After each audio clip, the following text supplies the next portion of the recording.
Hello, good morning, and welcome to another update from me following the Maybank holiday. I thought it was about time to get in touch again. And again, actually, to just to reinforce a lot of positives, a huge thank you to you for your support, and in particular for helping your children to get back into school. We're really pleased and quite proud of our attendance. So nationally, more and more young people are getting to school where they, of course, need to be, but our attendance is really good. And on the day last week when the government looked particularly at school attendance, we were over 95%, where the national average was about 91%. So young people are getting back into school, they're positive about it, they're doing really well. So many of our students have just proved such resilience and are getting on with work and learning and making great progress again. So thank you and a well done to them and to you.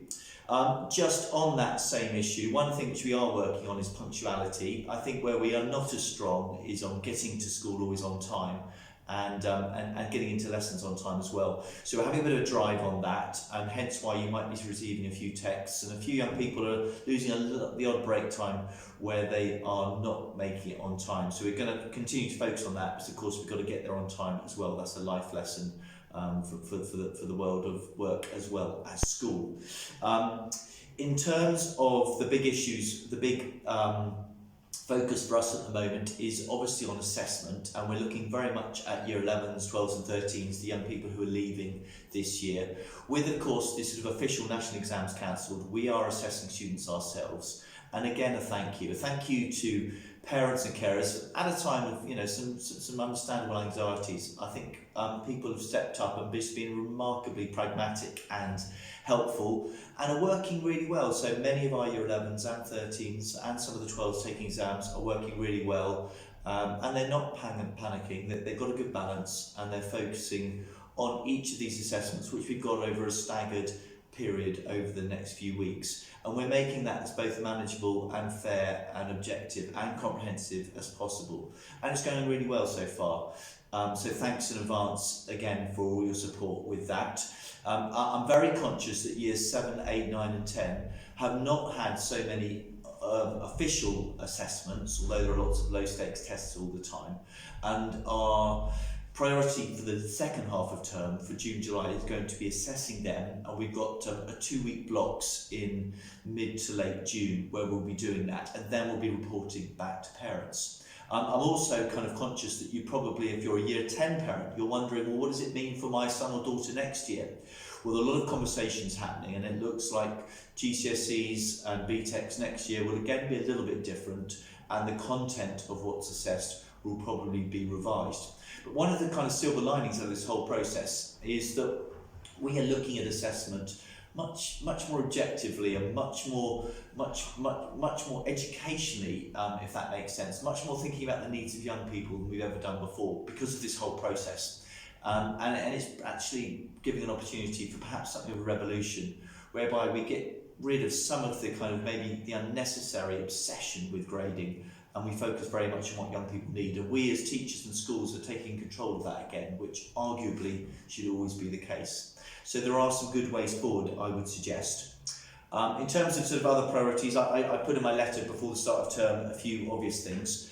Uniform has been a challenge for us, to be honest, with the changing rooms locked for PE, with young people coming in PE kit. Our uniform has slipped. And as I hope very much our PE change rooms should be able to reopen in coming weeks, we will be, again, just gently but firmly and clearly upping our standards. And we need to get young people back looking uniform. And there is a reason for that. You know, when young people are in good uniform, they tend to bind together better and they tend to behave better. There is a clear link.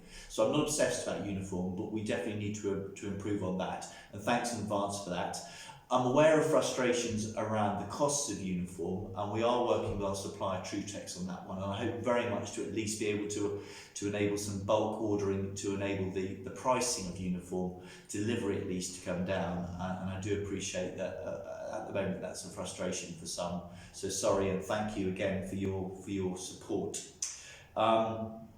Another issue which is interesting because it's out there in the national media a lot, and it's out there across the country with adults as well as children, is a rise in some forms of antisocial behaviours. And what we have seen, and I am sorry to say this, is a rise in some of the language of hate and ignorance, which is sort of abhorrent, and I think is just so disappointing because it doesn't represent us, it doesn't represent our community, it doesn't represent Timoth or our school.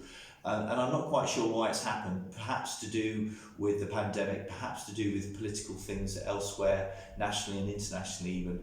But there has been a rise in young people saying some really hurtful and sometimes hateful things. So we're doing some assemblies and some work on that. We've got some projects planned. But I would again ask for your support, just to reiterate that there's some language that should be never spoken. And I'm particularly upset by a number of things recently, but I mean one of our students, a black student, was racially abused by a member of the public recently, and just going to school, and you know that's just disgusting and just really disappointing, and I know it doesn't represent us. So thanks in advance for your support on that. We are tackling and dealing with things on that front. Although of course by and large 95% of students are absolutely excellent 99% of the time. And I'm glad to say we're getting going with some of our awards and recognition. We'll be offering our merit awards later on this term. I'm beginning to see students from each year group on a weekly basis just to congratulate them. There's some certificates going out. And we're looking to really try and recognise and celebrate those huge majority that get things right. So looking forward, and there is lots to look forward to. We are looking forward to sport, extracurricular is getting back on. Our programme is running again, so do encourage your sons and daughters to take advantage of that. Before too long, I hope we'll have some external fixtures, and I hope we might be able to have a sports day this summer. We are looking forward to music, performance and dance coming back, and there are some events planned later on this term, and again that's something we've really missed and we're looking forward to, together with having students back in assemblies where we can really talk together as a community. We're looking forward to Enrichment Day at the end of this term, where young people will have an opportunity to hear from some external speakers and some really different sort of events, again about the real world and real life. And we're looking forward to be able to say something of a proper goodbye to year 11s and 13s, some events. For year 11s and 13s, they've got assessments running up to the half term. After half term, there will be some opportunities for them to come back in, particularly year 11s for taster days, 13s if they need advice. We will be setting some work for enrichment for people who want to look forward and prepare for next year, but normal lessons, etc., will finish for year 11s and leave us at the end of this half term, and more will come out from that. Okay, that's probably enough from me for now. Again, thank you.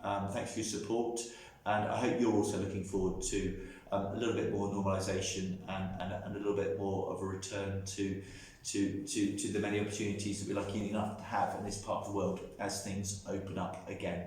Take care and bye for now.